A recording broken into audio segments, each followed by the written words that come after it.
What is a Reservoir Dog? Well, Reservoir Dog is Harvey Keitel, Tim Roth, Michael Madsen, Chris Penn, Steve Buscemi, and me. What the fuck was I talking about? In a nutshell, it's a story about a bunch of guys who plan a robbery, and everything that goes wrong goes wrong. I don't know who's got the loot. I don't know if anybody's got the loot. I don't know who's dead. I don't know who's alive. I don't know who's caught. I don't know who's not. Okay. Let's go through what happened.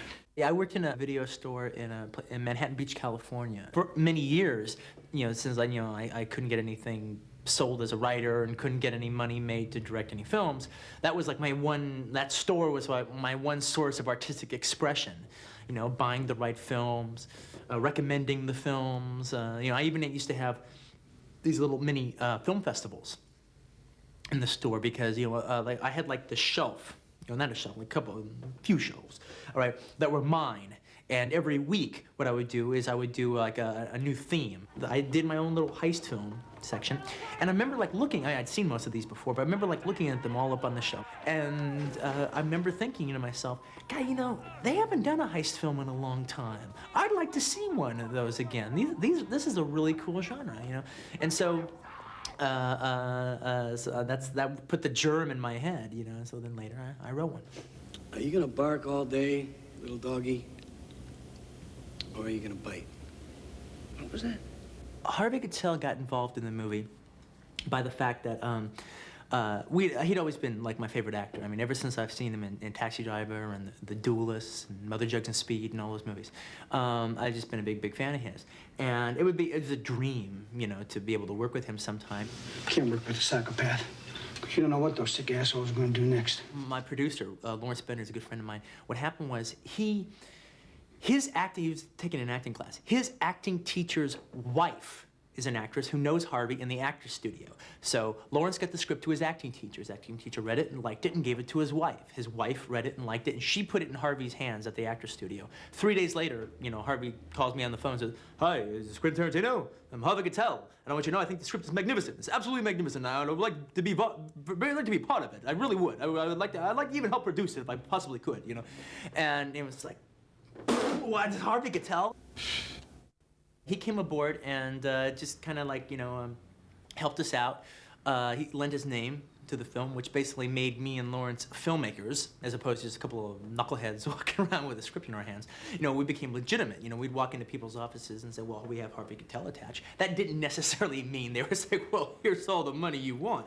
But they did take us seriously. You know, we did come from somewhere, all right? You know, but also like Harvey even like went even above and beyond like what an actor would do, because we were casting the film, and we didn't have any money when we were casting, and me and Lawrence didn't have any money at all, you know.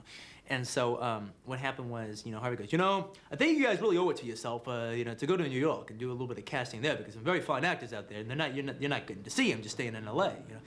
And you're like, well, Harvey, that's really good, but we can't afford to go. Well, I just can't stand this anymore. I mean, we're gonna have to go to New York, and if I have to pay for it, I'll pay for it, all right? And he gave, you know, he flew us out to New York. He put us up in a hotel. He arranged through a casting director friend of his in New York for like a weekend of casting, everything. And he paid all that out of his own pocket, just because he thought, you know, the film needed it. All right. And from those New York casting sessions, we got Steve Buscemi, who plays Mr. Pink. Here are your names: Mr. Brown, Mr. White, Mr. Blonde, Mr. Blue, Mr. Orange, Mr. Pink. Why am I Mr. Pink? Because you're a faggot, all right?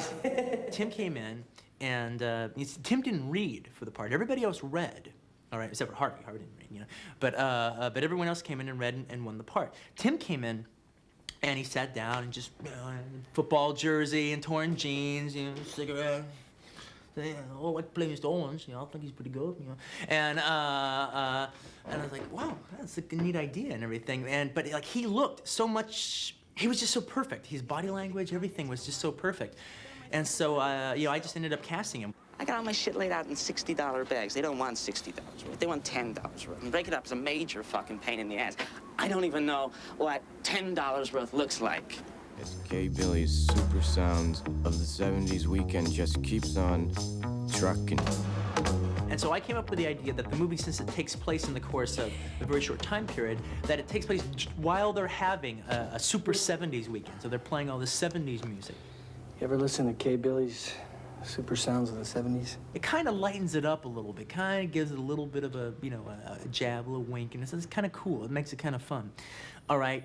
But like in the infamous torture scene, you know, that everyone and his brother's talking about, the use of the song "Stuck in the Middle with You," which is this light, bouncy, kind of cool song, all right? It not only does it not lighten up the scene, it makes the scene even harder to watch. Because you're sitting there and you're watching it, and all of a sudden this tune comes on. You're like, oh yeah, and then the guitar's playing, and you're kind of tapping your toe. It's real catchy and everything. And then, you know, Michael starts doing his little dance. And then, boom, the hard stuff starts. All right, and you're like, Jesus Christ. And you're sitting there watching that, but it's too late. You're already a co-conspirator. You enjoyed the song, you enjoyed his dance. Now you got to take the hard stuff.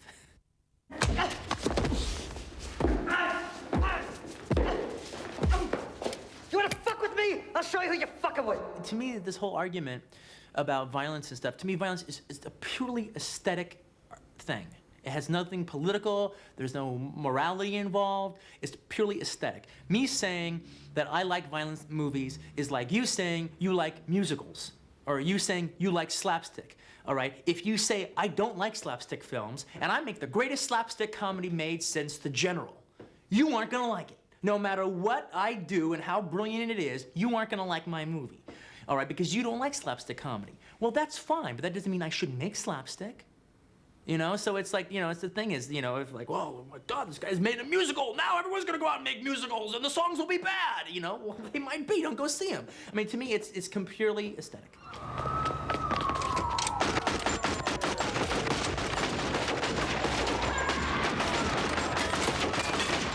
I like all kinds of movies, all right? I mean, I like, you know, people ask me what kind of movies you like. I like Nicholas Ray movies. I like Sergio Leone movies. I also like Eric Rohmer movies. I like Bill Forsythe movies. I like Buster Keaton movies. You know, I like all kind. I'm a film nut. I mean, it's funny because like the director Joe Dante said that, you know, when it comes to film buffs, there's two kinds of film buffs. There's people who love movies, and there's people who love the movies that they love, right? And I definitely fall into the first category. I love movies. Well, actually, it's funny, people ask, a reporter or something will say, we wouldn't do a big in-depth story on Quentin. We want to just spend some time with him and just, you know, have him do what he does during his day. What I do during my day is I go out to restaurants and I go to movies. I mean, that's what I do, you know, and I hang out with my friends and stuff. You know, I'm not into sports. I don't like sports. Anything with a ball, no good. All right. I'm not into sports. I'm not into cars or anything like that. I mean, I'm into driving a car, but I'm not into like, you know, I don't collect cars or make model cars or anything like that. I'm into movie stuff and horror stuff and like I said, just hanging out with my friends and watching TV and you know, messing around. And now I'm into travel. I like traveling. I love traveling. I love being here in London. That's great. Yeah, I love going different places and stuff. But that's it. You know, that's kind of what I like to do. The best thing is, now that I'm making a living in the industry, I have a little bit of money, is that you have to see, before, when I didn't have any money at all I spent my money on was movie stuff anyway. Buying videos, buying records, you know, buying movie poster, a big movie poster collection, buying all that memorabilia, buying all that crap, all right? When I didn't have any money to spend, I spent my rent money on that stuff. See, now, I got more money to spend on it, and it's tax deductible, because it's all in the industry. So I get it all, I have much more money to spend. I can buy damn near anything I want, all right? And it's all written off at the end of the year. I mean, so it's like, what a life, this is great. And now, Reservoir Dogs, starring Harvey Keitel. And I hope you guys dig it as much as I dug making it. I'm real proud of it. Roll 'em.